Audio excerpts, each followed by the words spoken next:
لوگ کہتے ہیں قرآن سے ماتم دکھاؤ، لوگ کہتے ہیں قرآن سے یا حسین دکھاؤ. میں ابھی قرآن سے یا حسین دکھاتا ہوں. حضرت یعقوب روزانہ، ایک دن نہیں، محرم میں نہیں، 10 دن نہیں، حضرت یعقوب نے سال ہائے سال روزانہ ماتم کیا ہے. اور کس کا ماتم کیا؟ جس کے زندہ ہونے کا یقین تھا. یہ نہیں کہا جائے گا کہ زندہ ہو جاوید کا ماتم نہیں کرتے ہیں. یہ حضرت یوسف زندہ ہے نا. حضرت یعقوب کیا کہہ رہے ہیں؟ حضرت یعقوب روزانہ ایک ہاتھ زانو پر مارتے تھے، ایک ہاتھ سینے پر مارتے تھے، ایک ہاتھ سر پر مارتے تھے، اور سر پر، زانو پر اور سینے پر ہاتھ مارتے ہوئے کہتے تھے یا اسفا علی یوسفا، جسے آپ یا حسین بولتے. قرآن کی آیت سنا رہا ہوں نا میں آپ کو.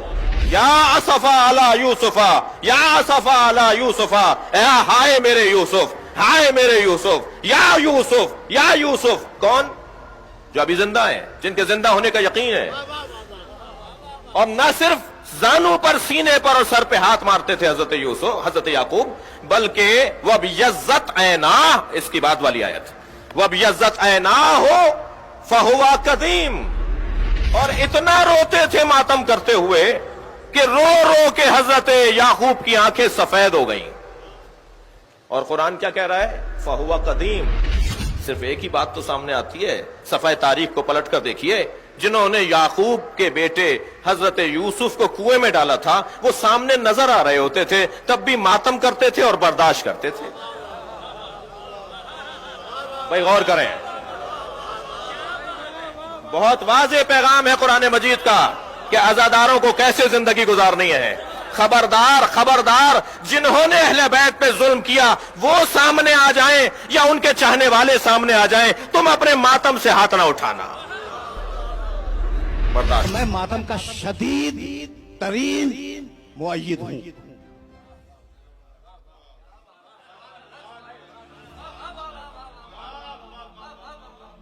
یہ جو ماتم ہے نا، میں اس کا شدید ترین، میں اصرار کے ساتھ اس ماتم کی تائید کرتا ہوں کہ ماتم ہونا چاہیے. اور اگر کوئی پوچھے کہ قرآن و حدیث میں کہاں لکھا ہے تو اسے میرے پاس بھیج دینا.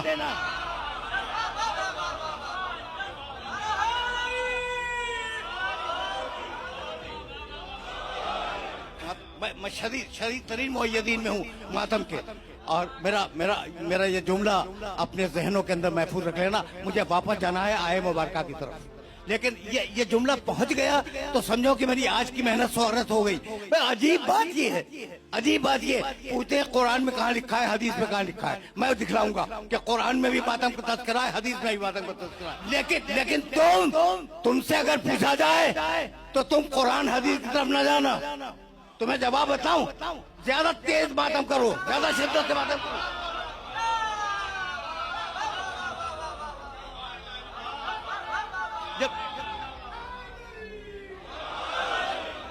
جب ماتم پہ اعتراض ہو تو زیادہ شدت کے ساتھ ماتم کرو. اس لیے کہ وہ ہاتھ جو تم اپنے سینے پہ مارتے ہو، یہ حقیقت میں تمہارے سینے پہ نہیں جاتا، یزید کے منہ پہ تماچا بن کے لگتا. سورہ داریات ہے، سورہ نمبر 51 ہے، آیت نمبر 29 ہے، 29 نمبر آیت ہے یہ 51ویں سورے کی، تاکہ سب لوگ اپنے 28 اور 29 دو آیات کو ذہن میں رکھیے گا. وَبَشَّرُوهُ بِغُلَامٍ عَلِيمٍ. جب ایک مرتبہ قوم لوط پہ عذاب کرنے کے لیے بہت سے ملائکہ نازل ہوئے تو اللہ نے کہا جب میرے ابراہیم کو بری خبر دو گے کہ قوم لوط پہ عذاب نازل ہونے والا ہے تو انہیں بہت غم ہوگا کہ ہم نے اتنی تبلیغ کی، اس کے باوجود پوری کی پوری قوم پہ عذاب نازل ہو رہا ہے، تو انہیں ایک بشارت بھی دے دینا. تو ایک مرتبہ ملائکہ نازل ہوئے، اور ایک مرتبہ جب سب کے سب آئے، جناب ابراہیم خلیل خدا تھے، بغیر مہمان کے کھانا نہیں کھاتے تھے.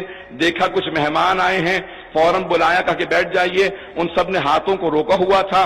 تو تفصیل ہے، ایک مرتبہ کہا کہ کیا بات ہے، کہا کہ ہم فرشتے ہیں، کھانا نہیں کھاتے، انسان کی شکل میں آئے تھے بستی سے گزرتے ہوئے، کیونکہ اللہ نے خاص پیغام بھیجا ہے، حلیے میں نہیں آئے ہیں، فرشتوں کی اصل صورت میں نہیں آئے. وَبَشَّرُوهُ بِغُلَامٍ عَلِيمٍ. بشارت دینے کے لیے آئے تھے. ان سب فرشتوں نے بشارت دی کہ اللہ بہت علم والا بیٹا آپ کو عطا کرے گا. فَأَقْبَلَتْ امْرَأَتُهُ. ایک مرتبہ جناب ابراہیم علیہ السلام کی زوجہ جناب سارہ، جو اس وقت بہت ضعیف ہو چکی تھی، ضعیف العمر تھی، 90 برس سے زیادہ ہیں جناب ابراہیم، پہلے بیٹے ہو چکے ہیں, جناب سارہ سے جناب اسحاق ہیں. تو جیسی جناب سارہ آئیں, دیکھا تو کیا کیا, قرآن کی آیت ہے فَأَقْبَلَتْ امْرَأَتُهُ فِي سَرَّةٍ فَسَكَّتْ وَجْهَهَا, انہوں نے اپنے چہرے کو پیٹنا شروع کر دیا. نہیں پہنچا پا رہا ہوں بات کو. ہمارے بہت سے لوگ, ہمارے بہت سے مسلمان ماتم نہیں کہتے ہمارے ماتم کو, وہ کہتے ہیں یہ پیٹ رہے ہیں. تو میں نے اسی لیے ترجمہ وہی کیا ہے جو سب کے لیے قابل قبول ہو.